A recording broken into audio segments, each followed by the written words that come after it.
Story of Jakarta. Langsung artinya.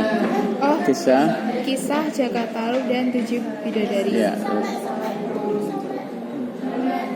Zaman dahulu hiduplah seorang janda yang tinggal di desa Dadapan. Dia memiliki seorang anak laki-laki yang bernama Jakatarub. Desa Dadapan sangat dekat dengan hutan. Jadi Jakatarub senang pergi ke hutan. So apa artinya so? Jadi. Atau maka. Arti lainnya so apa? Kamu pernah masak sayur asem? Ada kan? Daun so. Beda ya? Beda. Terus Jakatarub dia suka berburu hewan dengan sumpitnya. Kenapa like kok diikuti ing? Kira-kira tahu nggak? Itu loh, like hunting. I like, berarti kalau I like hunting berarti kalau suka nyanyi I like singing. Kira-kira kenapa? Karena beberapa kata kerja diikuti ing. Contohnya like. Berarti harus banyak baca atau menghafal berapa kata kerja yang diikuti ing. Atau sering membaca, nanti kalau ada ketemu ing, oh berarti ini termasuk yang verb plus ing. Namanya gerund, ya. Beberapa kata kerja diikuti gerund. Jadi seolah-olah seperti kata benda. Ya. I like reading, I like singing, I like camping. Gerund tahu? Gerund bentuknya mirip kuda, kakinya 4. Jaran. Beda. Terus suatu hari saat dia ada di bawahnya lagi. Oh ya, suatu hari saat dia ada di hutan, dia melihat pelangi yang indah dan dia melihat 7 bidadari turun melewatinya. Terus dia mendekat dan mencari mereka. Terus 7 bidadari sedang berenang dan mandi di sebuah danau. Jakatarub melihat mereka dari balik pepohonan. Ketika mereka selesai mandi, mereka terbang melewati pelangi ke kayangan. Beberapa hari kemudian dia melihat hal yang sama. Hari berikutnya dia melihat hal yang sama lagi. Kali ini Jakatarub memiliki ide.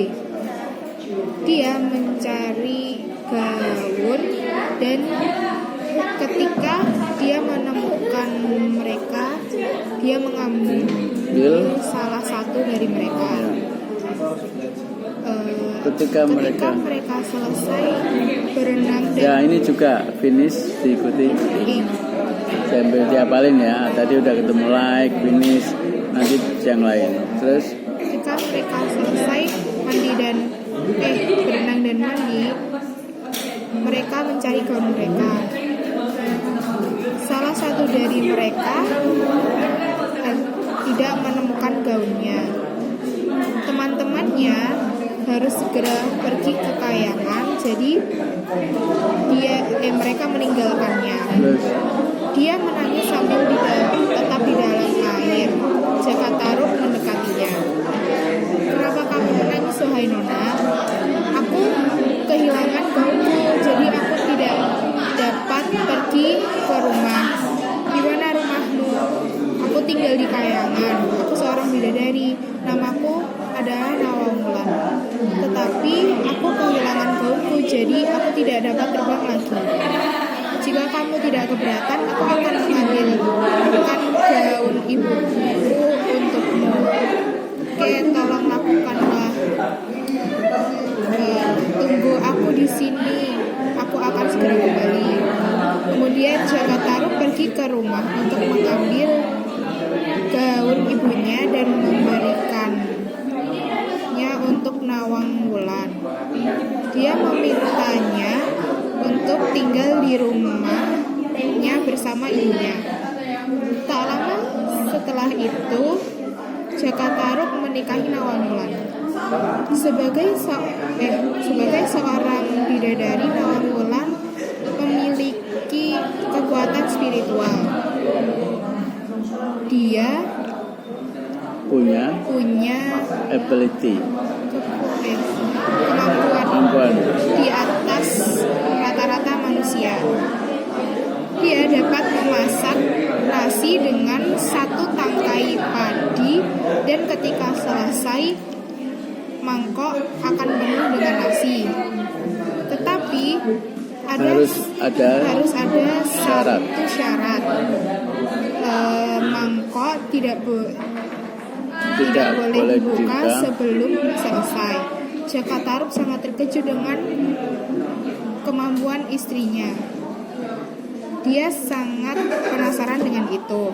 Jadi ketika Nawangwulan pergi, dia membuka mangkoknya.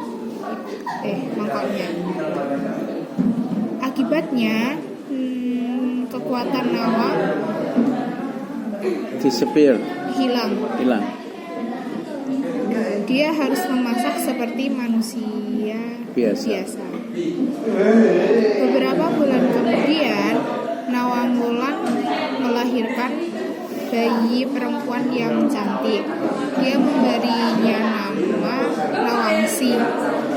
Kelahiran Nawangsi menambah kebahagiaan untuk Jakataruk dan Nawangwulan.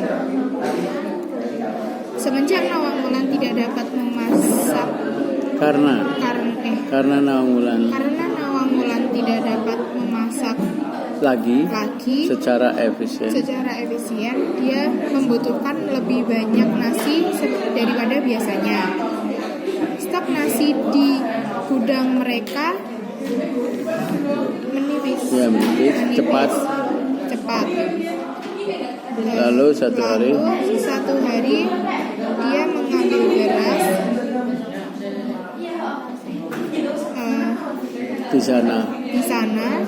Dia sangat terkejut. Nawangwulan menemukan gaun bidadarinya di balik tumpukan beras.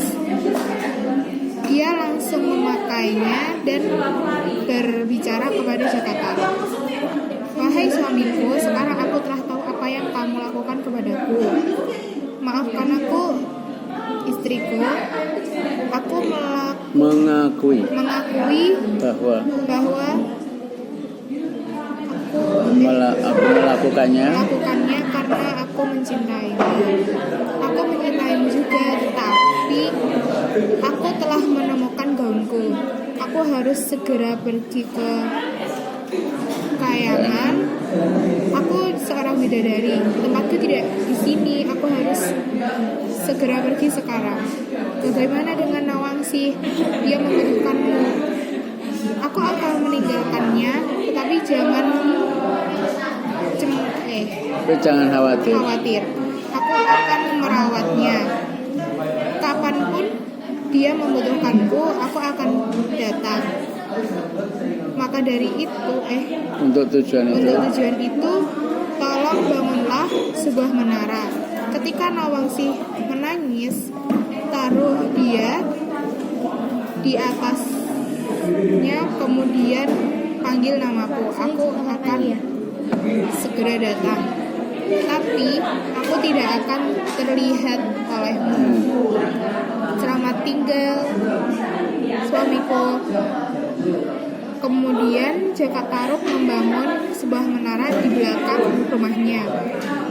Setiap kali Nawangsi menangis, dia akan menaruhnya di atas. Nawangwulan akan datang dan merawat Nawangsi.